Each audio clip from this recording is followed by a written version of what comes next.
First tonight, in 2018, Deqa Dhalac ran for South Portland City Council and won. She was re-elected in 2020.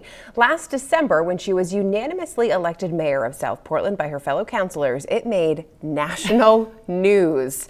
She became the first Somali American mayor in the country and the first woman of color to serve as South Portland's mayor. She had worked for years behind the scenes supporting voter registration and educating the immigrant community about voting. That work helped her to build a community of supporters that urged her to take the next step and run for office. There is voices that are missing on the table, and we have a lot of good legislators, city councilors, school board members, but they might not understand the lives of immigrant people, Black people. So I said, okay, we need a voice here. And that voice was you. Yeah, I mean, I did not really think the first time that voice is me, to be honest with you, but a lot of things happened between then and at that time, and I said, it's time, it is time. And I also have a lot of community members who are saying, you ready?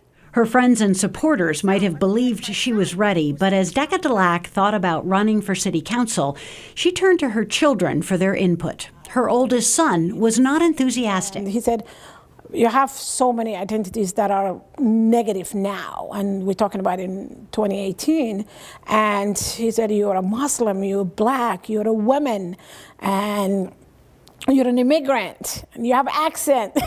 All of those things don't really work, and I don't want you to do it.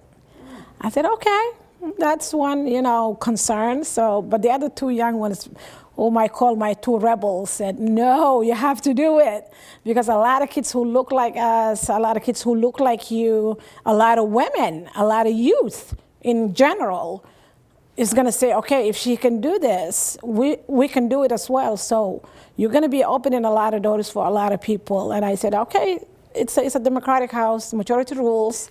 We're going to go and run. So he lost. Democracy intrigued Deqa from an early age. She grew up in a middle-class home in Somalia, East Africa, with a well-educated father who was engaged in politics.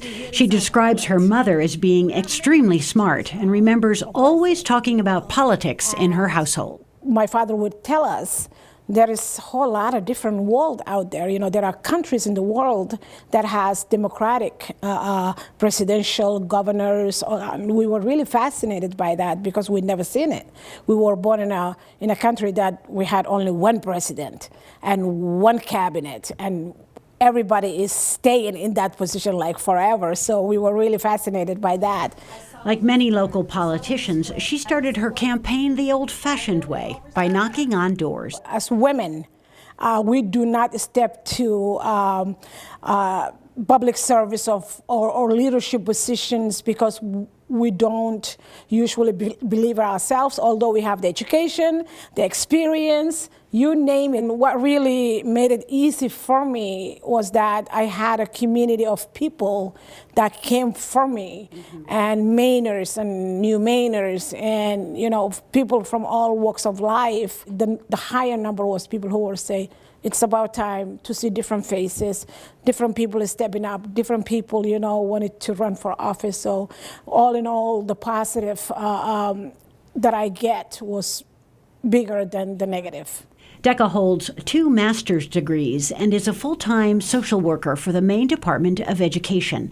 She's a leader in the Somali Community Center of Maine, as well as serving as mayor. Councillor Linda Cohen has been around South Portland government for decades and was there the night Deqa was unanimously elected. I told Deqa when she was nominated, you're not getting this because you're a Black woman and that anyone's trying to make a statement. You are getting this because you've earned it and because you have the respect of your council peers. And I think that that's really important for the public to know. And I think that was a big moment. Not just because we were putting a Black woman into the position, but because she had the unanimous support of the council. There was never a question there. I definitely feel that she is where she was meant to be. The news of her becoming mayor has, of course, traveled back home to Somalia, where she still has family. So it's funny, my mom called me and she said, people are lining up in the house saying that your daughter owns half of the United States, so you have to give us money. I'm like, what?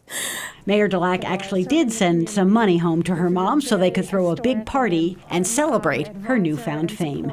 Now that she has settled into the job, she says her goals are the council goals: mitigating climate change, providing affordable housing, bringing diversity and inclusion to running city government. Does she see herself running for an office beyond South Portland? If the chance comes, I have to look at it.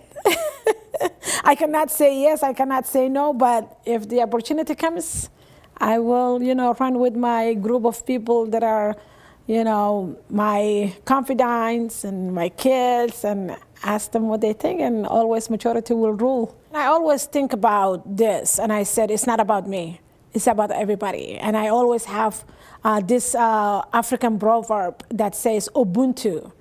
Ubuntu means I am, because we all are. Because we are all in this together. Now, her fellow councilor Linda Cohen described her as a leader with a quiet presence, very calm and deliberate. Mayor Dhalac told me she was a bit surprised when she became mayor and became national news at the same time. She was very used to working behind the scenes rather than out in front of the cameras. And Sam, the night she was voted in as mayor, one of the speakers called her a courageous woman. And I think that was just so perfect. She's such an inspiration when you sit down and talk with her. And she had the courage to knock on, she said, over 2,000 doors across South Portland, just to meet people and to listen to people and to kind of connect with them one-on-one. And it obviously served her very well, but she's tremendously engaging. I really enjoyed meeting her. Very, very sweet story. Very sweet story.